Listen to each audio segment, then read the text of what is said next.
Hey everybody, how's it going? Today I'm just going to do some work on my gravity well map, and I figured I would do it on a live stream just so people could get an idea of how I make the map and some of the corrections and how I do the corrections, so I guess I'll just jump right into it.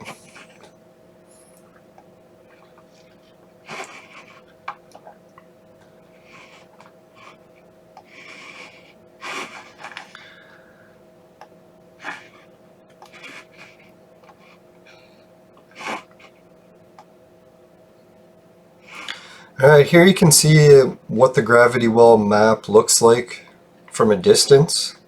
I guess a lot of the pictures I take usually don't show it zoomed out.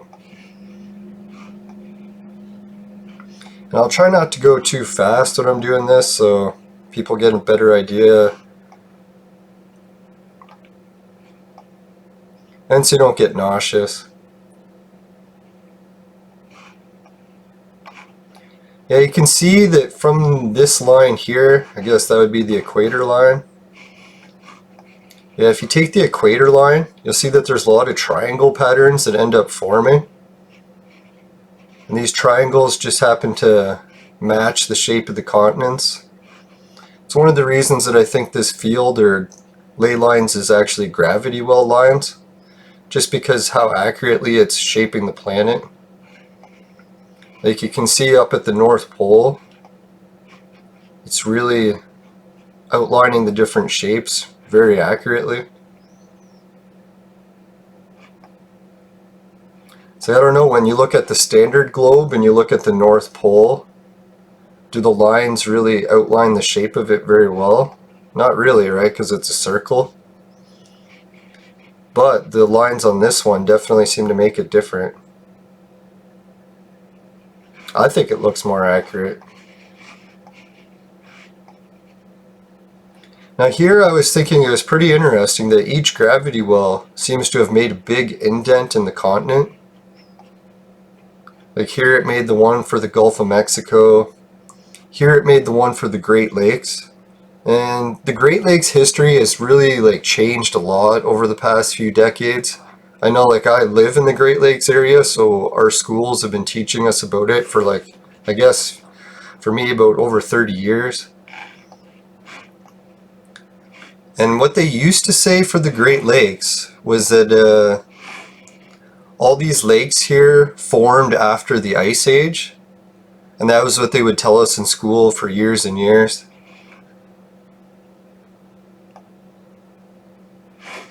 But more recently I was taking a cruise ship through one of the lakes, and they have a tour guide speaking for this boat tour. And when the tour guide or a speaker person was talking, they said that recent studies done on the Great Lakes have proven that the Great Lakes have always been there, that they're really old, way older than the Ice Age, and that when the Ice Age happened, it just happened to refill the lakes. So I was or they said it might have made them deeper as well, but I kind of get the feeling that they were already really deep, just because of the gravity well pattern being so close to it. And then here the top gravity well is substantially further past the Hudson Bay point, and I was trying to figure out why this would be the case. And then I was thinking if the Earth's size has really changed, say over the past few million years or even billion years, if you shrunk the planet smaller, the distance between each of these orbs would be smaller. So then you'd have an orb here, and an orb there, and then an orb there. So I'm pretty sure that's why the Hudson Bay one is so much farther, just because that's where the Earth has stretched or grown, or some people talk about the hollow Earth theory, so maybe that's what it is, that the Earth is expanding and the center is becoming more hollow.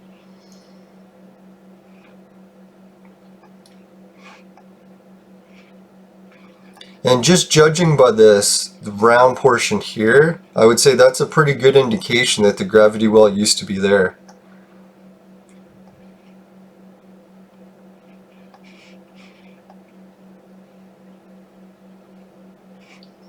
I noticed another thing too is that we got a lot of drag lines, or like canyons on the bottom, or not canyons, mountains or bridges on the bottom of the ocean. And they seem to be like connecting to the gravity wells. So I'm not sure if this indicates that the gravity well had shifted in this direction. Maybe that's why that line is like that. There's another one over in India like that. See that the gravity well line here has a big ridge of where it might have been traveling. Be interesting because like over there on the equator one in America, we were seeing that the gravity well traveled from right to left. And we see another drag line here for that.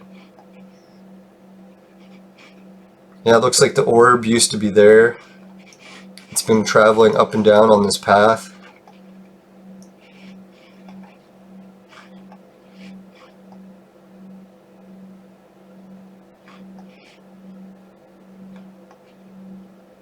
And there's what a look at the South Pole looks like.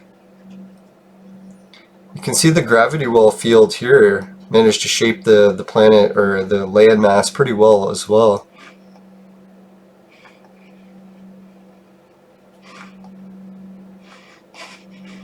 And yesterday I was sharing some pictures about how my map looked very similar to one that's a really old map called Ethiopia Atlantis or something like that. And they showed that the orb just under the tip of Africa there, they had this orb on it, they had this orb on it, or gravity well point. I guess I call them gravity well points or orbs. I guess I got into the habit of calling it orb because of that Piri Reis map, and he drew his as orbs rather than just spikes coming out. It's kind of neat too, like each location that you see a gravity well, there's usually like a big indent on the surface of the ocean. Or even the land, anywhere.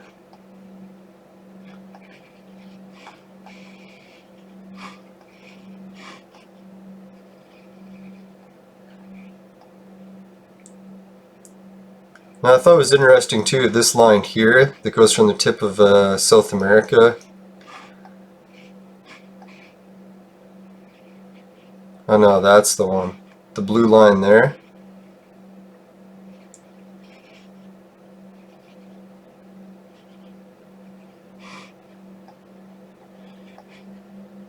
Oh yeah, recently I've been talking about Saqqara in Egypt.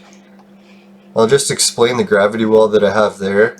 Before I used to have the gravity well point slightly over and tried to center it over Jerusalem, but it wasn't working the greatest, like a lot of the lines weren't matching up very well. So then I tried moving it over to this location, and it seems like it's definitely taken shape a lot better. I guess at one point too I used to have it in there, but I think it makes more sense that the lines are outlining it in that direction. And it's aligning with Cairo, and it's also aligning with the Great Pyramids this way.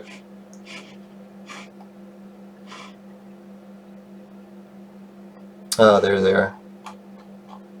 Doesn't align with all three of them, but with this one it does pretty well. Now if people think it's neat that Cairo and a couple of the other cities land right on the ley line points, I should show you a few other ones. Let's see. This part in South Asia, I've been getting a lot of the cities to line up. Vietnam, Bangkok, Phnom Penh, Kuala Lumpur. Oh, Hong Kong. That's a pretty big one, right? See it on the news a lot. Yeah, I'll spin the Asian cities over for, what is it, East Asia? The Japan one's pretty wild. Alright, so for Japan, I got Tokyo that lines up. We got lining up with Beijing. Oh yeah, Pyongyang in North Korea. So it's kind of neat, like all these cities are lining up on the map. Oh yeah, let's get into the Canada ones. I haven't looked at Canada in a while, and I did some adjustments, so let's see if it still lines up or not. Yeah, so what I had was Edmonton and Calgary lining up directly on it. Oh yeah, and Vancouver. Seattle almost did. So maybe I should move it over a little. Salem. Ah, here's a correction. Boise, Idaho. So I'm pretty sure if I'm going to do some corrections, I should keep it on the city line.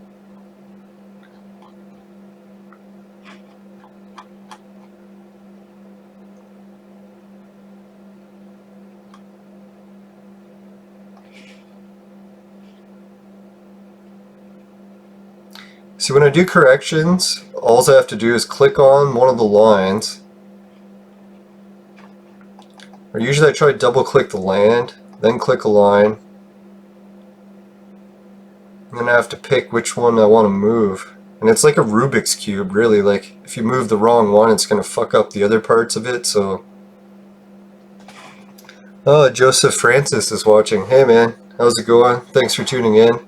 If you got any locations you want to check out in more detail, just give me a shout out and I'll look at it next.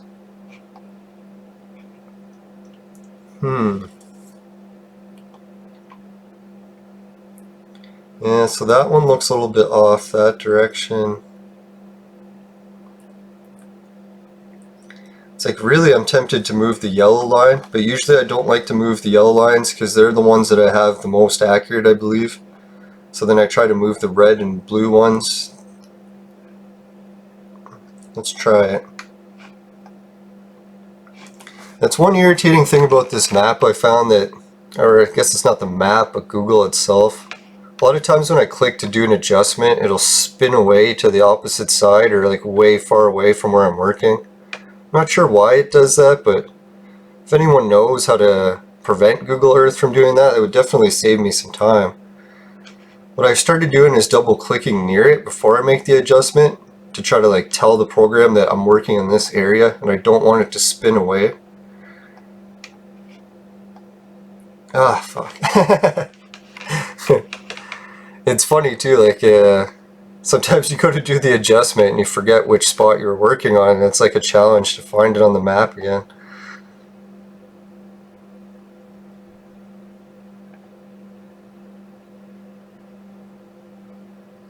Hey, maybe this will help Seattle line up.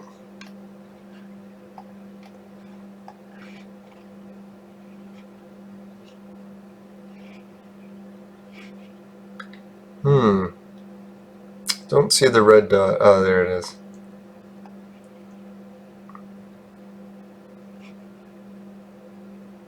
Okay, that's looking a little bit cleaner. And the whole Rubik's Cube thing too, it's pretty irritating because it's like, oh, here we got another question. Hey, he's from New Zealand. Are you able to show any gravity wells present? Okay, so I guess what you're asking is if I can show any gravity wells near New Zealand? I'll try that. Now, New Zealand's definitely a pretty cool area. I'll just get into how some of the gravity well lines that run through there that I find interesting. Let's see. We have up in Ontario one line that goes through all of our major gold mines. And one of the biggest mines in Ontario is up here in Timmins, over here in Kirkland Lake area, in Val-d'Or. And it was funny because when you go to these towns, they call this, they've got a road that goes across here and they call it the Miles of Gold. And they're trying to figure out why this vein goes in this direction. And they don't know, apparently, but they built cities along it for all the different gold reserves they've found so far. And this line happens to go through some areas that have gold mines here in Newfoundland.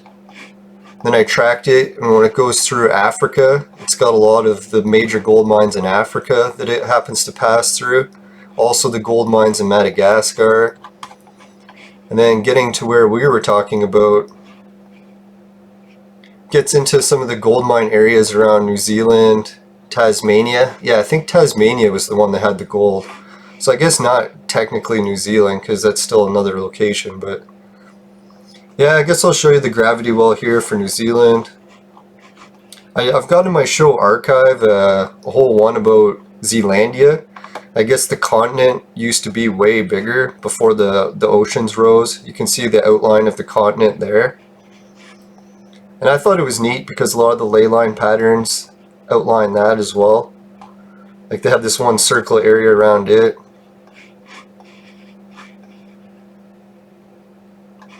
Now I've been trying to get the gravity wells for Australia just right. You can see that it seems like they got one there and there.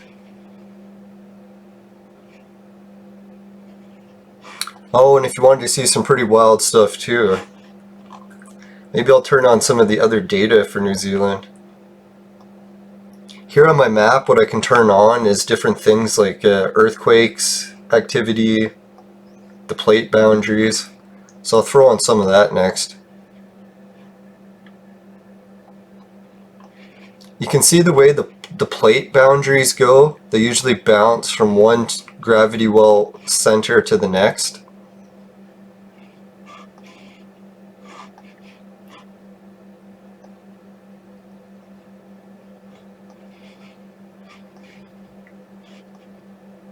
And for this one I was tempted, like maybe I should move the map over just a bit so that it maps it exactly, but I don't want to do too many changes like that, because once you change one thing on one side, it fucks up the other side of the map. Yeah, so you can see, let's see what we got here for earthquake activity. I noticed like earthquakes and these red lines seem to be really popular.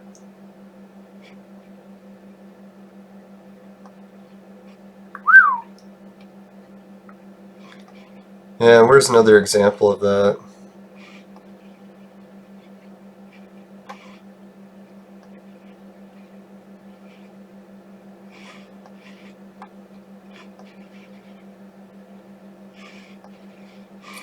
This was another cool one too. I was just going to show for scale. Like when I'm doing these gravity well points, it was neat how the plate boundaries happen to divide in the same pattern and shape as the gravity well lines. Like even on the same line, it split. So I thought that was pretty wild.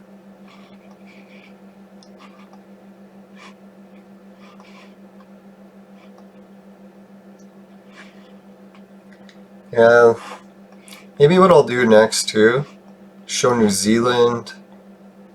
Where was it? Oh, there we are.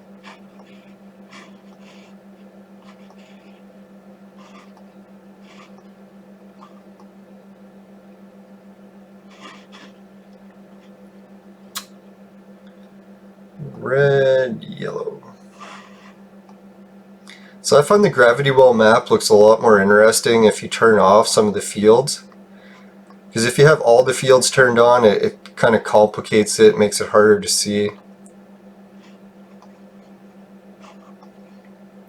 So you can see the blue energy field pretty much is the ring of fire.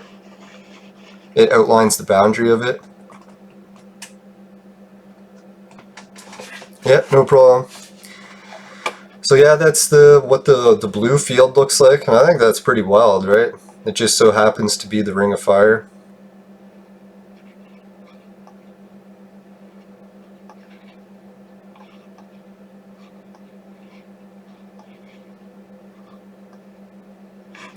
And let's try red. And how I color coded this map is I was going by what Perry Reese used. I think he put green instead of, what was it? What do I got? Red and blue? I think he used red and green. I can't remember why I chose blue instead. Maybe I'll switch it to green.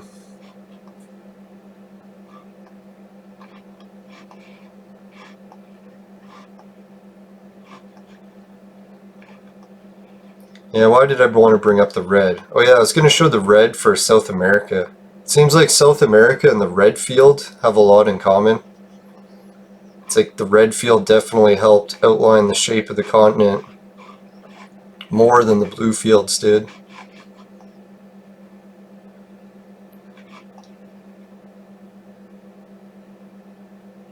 And it's kind of fun too when I'm making corrections on the map to turn off the other colors, because the other colors can make the correction seem a little bit overwhelming to see where to correct.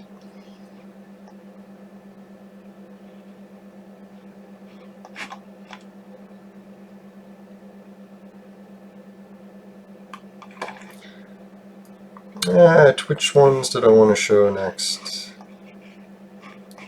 I don't know if anyone's ever seen the brain pattern. It's kind of neat that the South Pole, if you turn on the continent plates, it makes like a giant head shape with the brain in the center. And then if you turn on the magnetic field, yeah, where is it? Earth's magnetic field. Yeah, so if I turn on the magnetic field and isolate it to just the red portion of it, and then speed up the time so that it can go up to 2011, you can see that the energy field or magnetic field went right to the pineal gland portion of the brain. I don't know if that's just a coincidence, but it's kind of neat. It's amazing. It's like almost the planet is designed to make people think.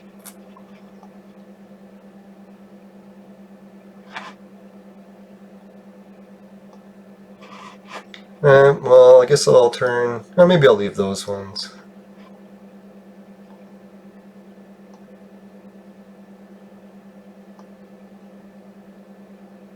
I guess, yeah, maybe we'll have the magnetic field up. So it's got some viewers from New Zealand watching. It seems like this area that you're in here is kind of unique with the magnetic field.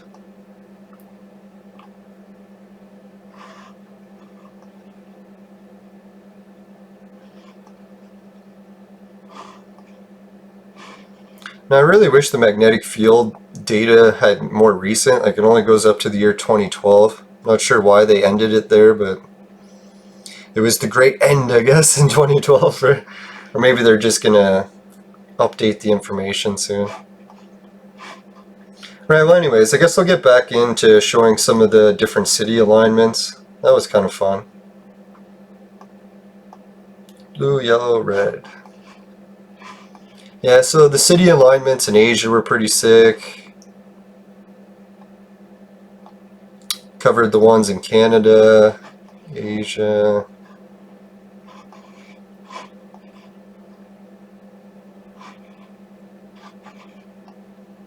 Yeah, Dakar, or Dakar. A lot of these came pretty close. So yeah, I found it was neat, the Tibetan plateaus where it divides. Oh yeah, and one of the biggest buildings in the like holy places in Tibet, the line happened to pass through the center. Can't remember, where is Tibet?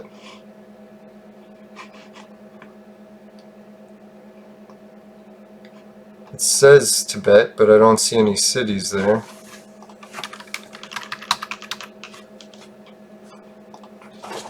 Oh shit. I kicked the computer cord. Yeah, let's do a search. Yeah, I was gonna say, it looked a little bit lower.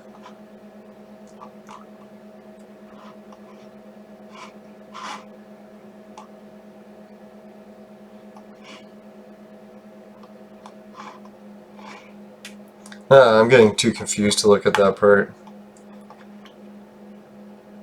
It's giving me a headache. Alright, so I guess I'll check out a new one. New Delhi, Jaipur, Islamabad, almost lined up.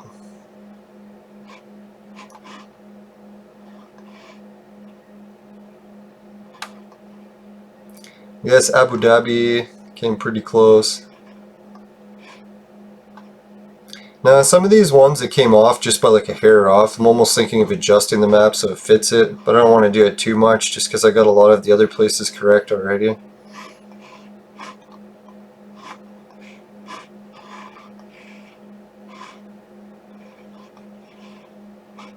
Yeah, I was going to show the earthquake activity. Right here, the two red fields have a lot of earthquakes. right at the two X points. I used to have an old file on my computer, or I guess it was built into Google, that showed all the earthquakes in the Earth's history that have been recorded. It had crap loads on this spot and crap loads on this spot. But I guess recently there haven't been very many earthquakes here. Let's see if I can turn on older ones.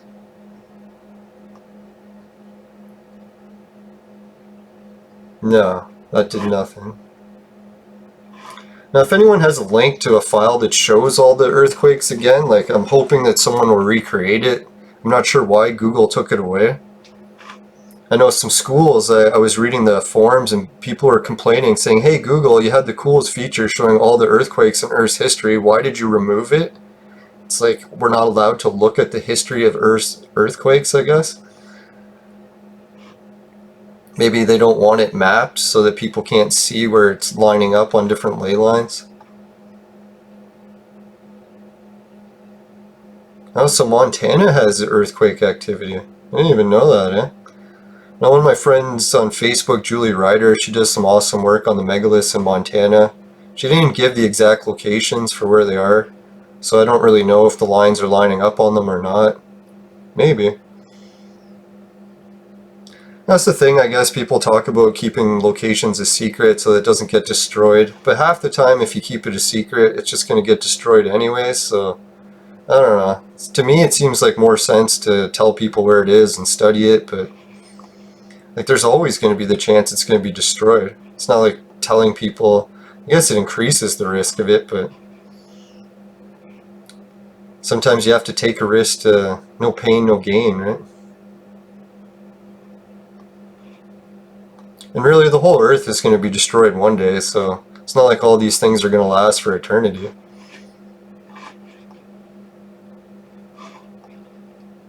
I guess it's kind of a grim way to look at it, but it's also the Tibetan philosophy, right? You don't want to get too attached to things in the material world because it's only temporary anyways.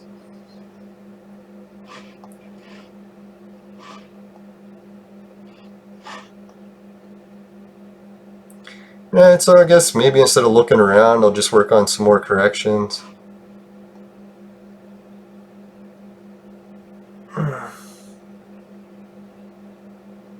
I didn't really sleep the greatest last night, so I'm a little bit sore today, trying to do some stretching. I think after I do this gravity well stuff, I'm going to do some good workout.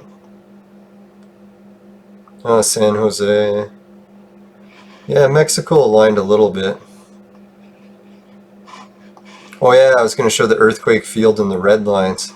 Here you can see the Dominican Republic, they get a large, like, isolated, concentrated field of red. And it's like, man, do they ever get a lot of earthquakes where that happens? Yeah, see, even a lot of these island destinations line up with the gravity well lines. Cockburn, Port-au-Prince, Santo Domingo, Kingston.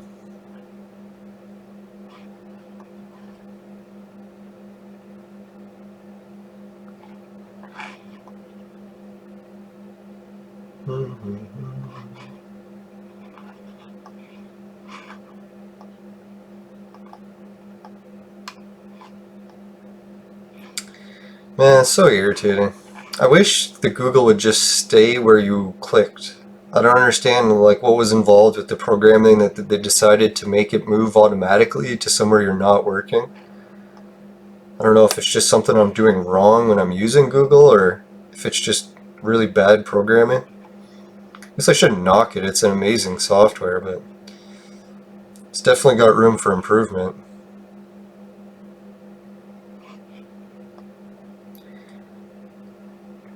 Now I was doing some work on the Black Sea, trying to get my map to line up exactly with Perry Rees's, so I guess I could throw that in there. I added in some of the Perry Rees map lines for a map that I found of the Black Sea. And when it came time to do the lines left to right and get them to line up with my map, it worked out great, just like it did on his. But when I did the lines up and down, like north-south, they weren't lining up so great. So I'm thinking either I need to do some more work on it still, or maybe it's not going to fit. It was kind of puzzling to see too, like the black sea lines that he drew were so straight, and yet he had other curved ones. So I've still been doing some work on that, but there's just so many of the black sea lines that it's too confusing. So I figured I should work on the main map first before I start getting that incorporated.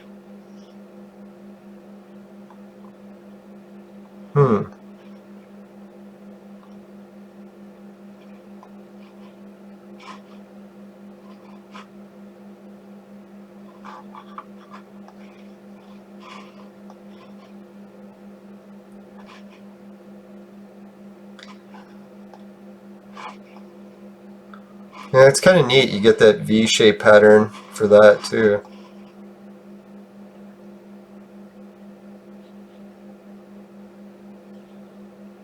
Yeah, a lot of the cities in, I guess, Europe connect as well. Warsaw, Vienna,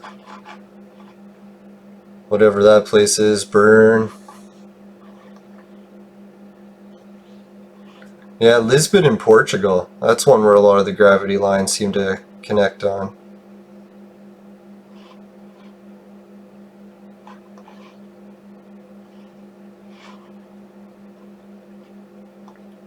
Let's see if I can correct this one. No, it's going to spin away. I don't know, some days when I open the program and I do the corrections, it doesn't do that spinning thing and it just stays where I'm trying to work. And that's wonderful when that happens.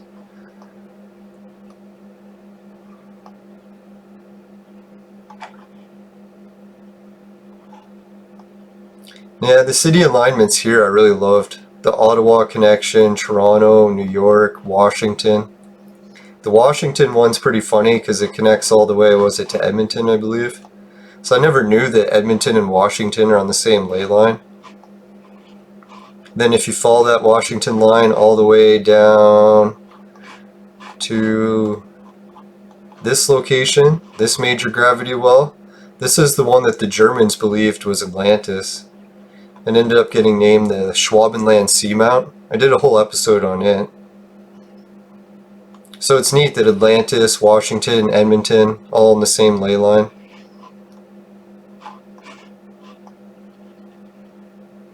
Yeah, I guess it even goes through part of Australia.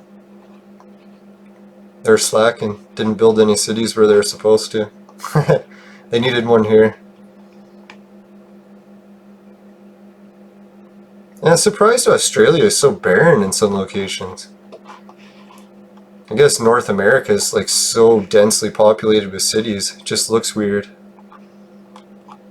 See something unpopulated.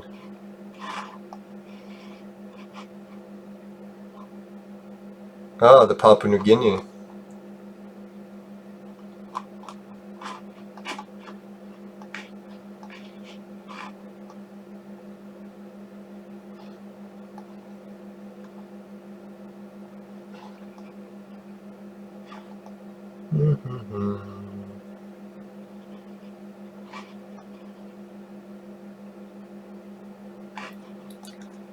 I don't know where else that there's any good city alignments. I guess Russia is pretty sparsely populated.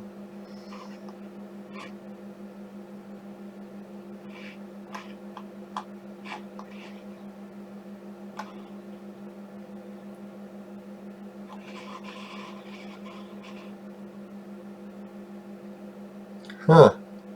Yeah, so it's like this mountain range goes right around the gravity well. That's pretty cool. Oh god, look at this mess. I'll correct this. Alright, let's try to do some corrections here. Hopefully it's not going to keep freaking spinning away. Now normally when I do these corrections, I'll try to get the lines all into the yellow, because the yellow I have like spent the most time making sure they were accurate. Ah, here we go. It's not spinning away. Thank God. Maybe I jinxed it. This one will spin. Oh, there we go.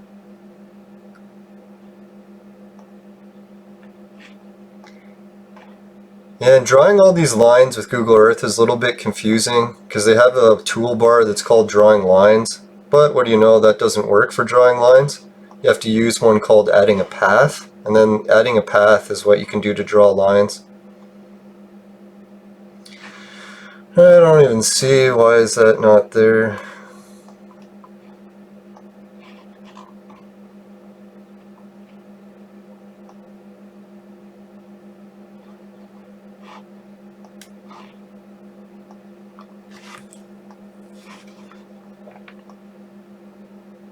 And if anyone watching the show is like really good at Google Earth and they want to help me make this map, that'd be freaking sick.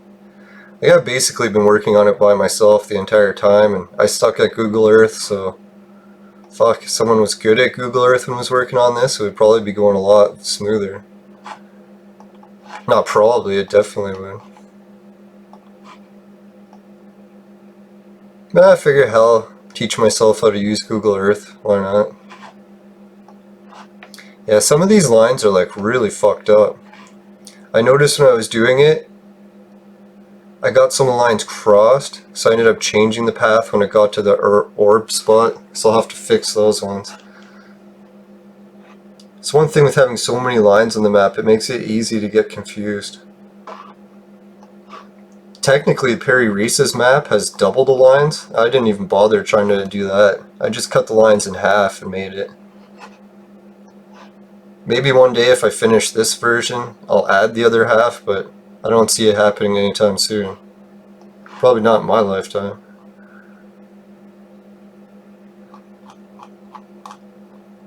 Alright, that's looking a little bit tighter now. It's funny when you zoom out, you really can't tell, but oh, this one's a mess too. So that's what happens, the Rubik's Cube thing, right? It's like if you take one section and change it, it fucks up the opposite side of the Rubik's Cube. It's like you almost have to plan what you're going to change so that when you change it, both sides connect properly. I've actually been watching a few videos on how to do Rubik's Cubes to see if it would help, and it is a little bit. I never knew there was like an actual strategy to Rubik's Cubes. They're not just like turning them at random.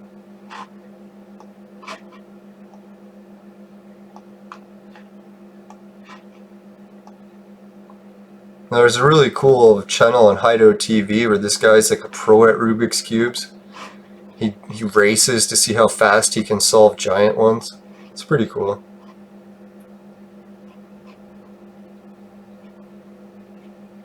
I've tried a Rubik's Cube a few times when I was a kid, but I sucked at it really bad, so I pretty much gave up right away. In hindsight, I wish I would have spent more energy working on it, because it would have probably come in handy working on this. Alright, there we go. That's a lot tighter.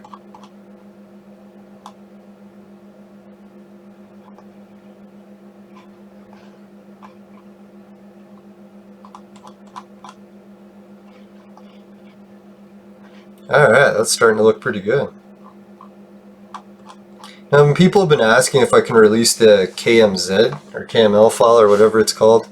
And I did make a exportable KML file, and I can share it. The only reason I haven't yet is I haven't finished labeling the thing yet, so it's kind of dumb for me to release it and not even have the index of labels complete. Fuck, it's going to take forever to label it, so I don't know, I might just release it before the labels are done, we'll see. And heck, if anyone's seen this, they can pretty much just make it from scratch themselves, so if anyone wants to do that and beat me to it, by all means, save me a lot of work. Now you can tell I'm not really taking any Patreon donations or anything for this stuff yet. As much as I don't have a lot of money, I also have as much as I need, so I don't really spend a lot of time trying to focus on fundraising.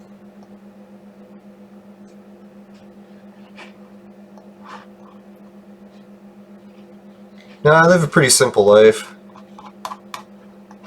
No family, no kids to support, so money is usually not that bad of an issue when you don't have a whole bunch of other people to support. Eh?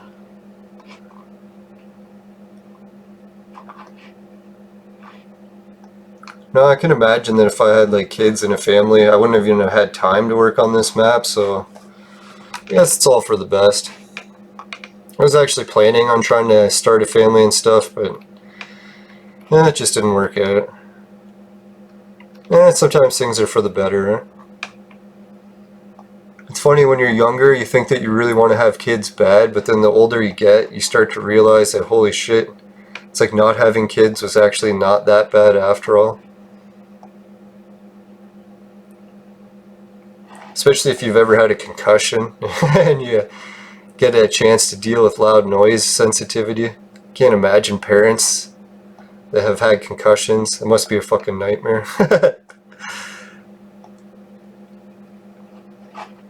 I don't really complain about concussions too much anymore, because thank God the fucking symptoms are almost gone. It took about 1.5 years. Still doing the rehab stuff for it, and it's mainly a lot of ab exercises now, so getting better shape and beating the concussion symptoms at the same time. It's pretty sick.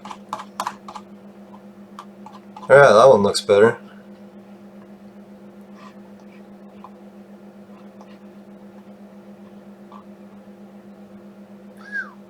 Alright, so blue, we need a little collecting here.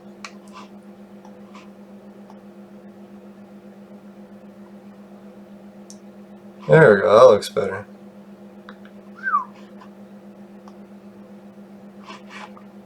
Yeah, I'll tighten up some of these red ones.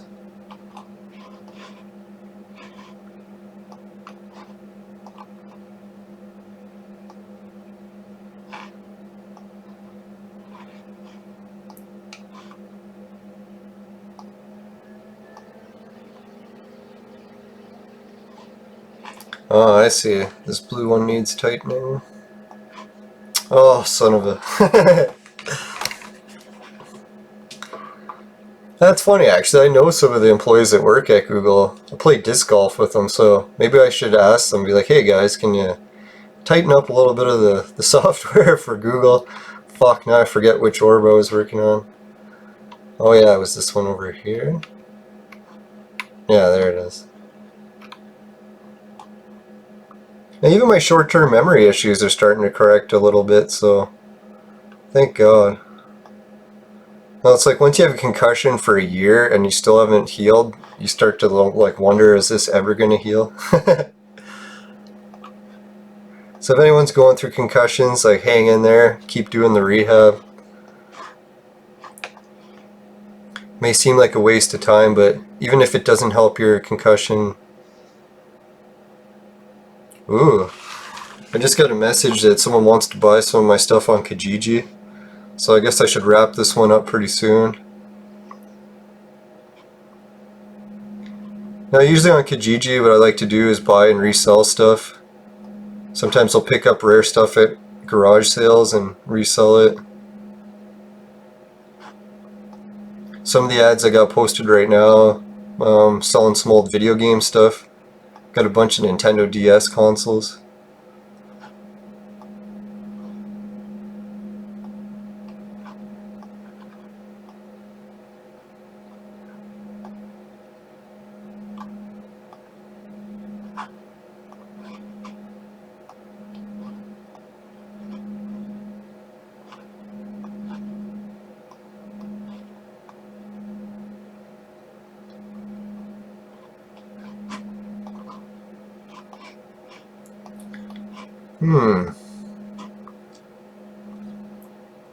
Yeah, sometimes I don't have one of the red spots nearby to grab. Whoops. Ah, fuck. Forgot what I was doing. Now that one looks pretty tight. I don't think I need to adjust it much more.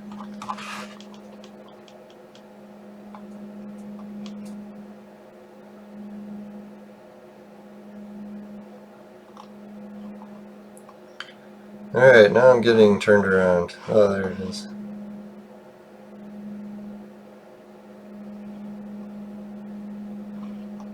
Yeah, and if anyone wanted to see the formula, I guess I should cover that if I'm going to show how to make it.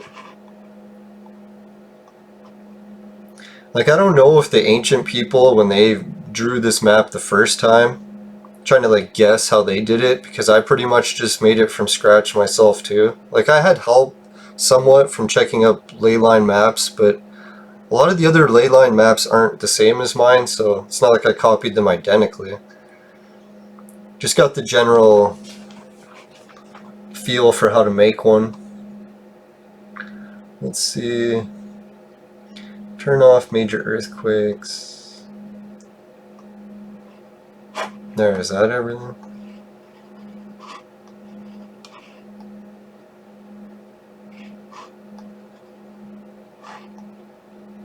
Alright, what I'll do to explain how to make it is I'll show how to draw just the yellow lines first.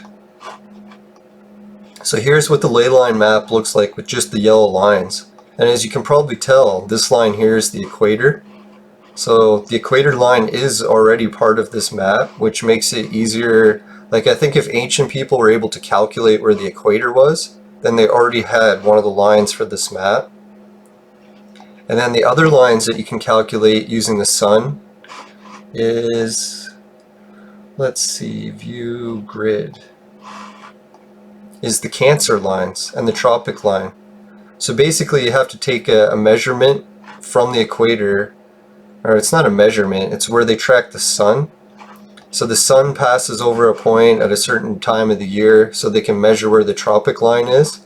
So if the ancients were able to measure the tropic line, the equator line, then they already had 3 of the lines. And what we do on our traditional maps is we take each line, and instead of making it the full length around the Earth, like the equator does, when we get to the tropic line point, we make it a shorter distance so that it can go over like a shorter distance around the Earth.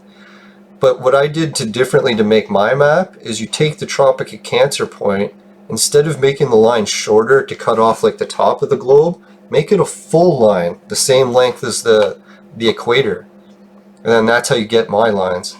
And then you take those same measurements, like from there to there to there to there, and it basically, you got your other ones, like the Arctic Circle line meets up with that one. So that's how you get the entire yellow line pattern. Oh, and the other cool major line is the prime meridian line, or anti-meridian. Is it called prime and anti at some points? Anyways, this, I guess I was calling it prime meridian, but now they're calling it the anti-meridian? Oh, I guess on one side of the globe it's called the prime, and on the other it's the anti. But anyways, I guess for a long time shipping people didn't have longitude and latitude because they only had the equator to go by. So then there was a shipping, or some general or admiral that came up with a prime meridian line so that they could divide it like that way and that way. And this gave them the ability to complete maps and calculate distances way easier. But it just so happens that this guy that selected the prime meridian line selected the gravity well line pretty much identically. So I'm thinking either he had copies of like these old maps and knew where the prime meridian line was by going by those, or maybe he found another way to calculate it. Yeah, so once you have that line, then you can fill in the same distance that the other equator lines, and you pretty much got a yellow line globe. And then at this point, all you have to do is fill in the rest, the red and the blue, and you got the rest of the pattern.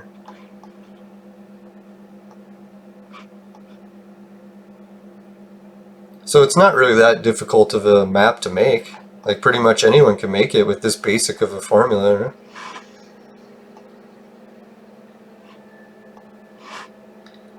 Now I'm starting to wonder too, it's like, maybe the ancients were able to just use the sun, and they were able to calculate it, this entire map, by that.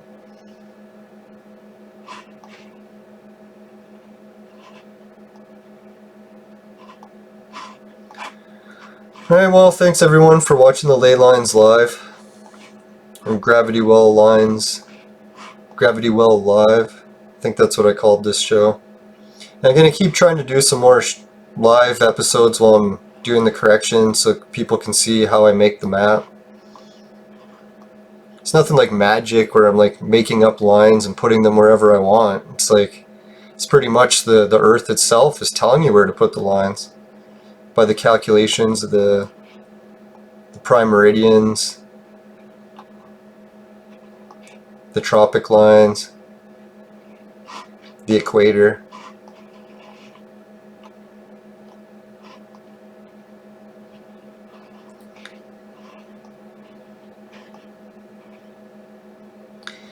Thanks for watching, everyone, and yeah, I might do a couple more shows today. Starting to get a little bit more energy. Maybe I'll take a nap, and I don't know what topic I wanted to do next. I was thinking of doing one on the winged disc, the sacred tree symbology. Oh yeah, I had a cool show on veganism debates that I wanted to do. So yeah, maybe I'll get one of those worked on today. Alright, so yeah, thanks Joseph for the questions. It's always awesome to get some interaction when I'm doing these shows live, because really that's the whole reason I do it live. And because I hate editing videos. Alright, so take care everyone, and hope you have a good day. And, oh yeah, and keep an eye out for a big discovery in Saqqara, Egypt today. One of my friends, JJ, was telling me that there's a big one coming on the news. So that should be some point today. Keeping my fingers crossed that the prediction that JJ made is accurate. Alright, see you guys and have a good day. Later.